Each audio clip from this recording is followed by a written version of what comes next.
Hey everyone, welcome back to my channel Scale Up. In this quick tutorial, I will show you how you can see your YouTube subscription list in this quick tutorial. Let's get started.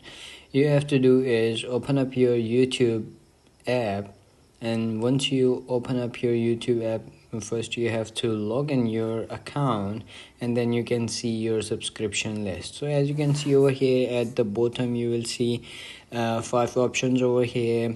On the right you will see your profile, and beside this you will see subscriptions. So once you click on this, you will come in your subscription list. So to check it out whom you subscribe on YouTube, you have to do is on the top click on all.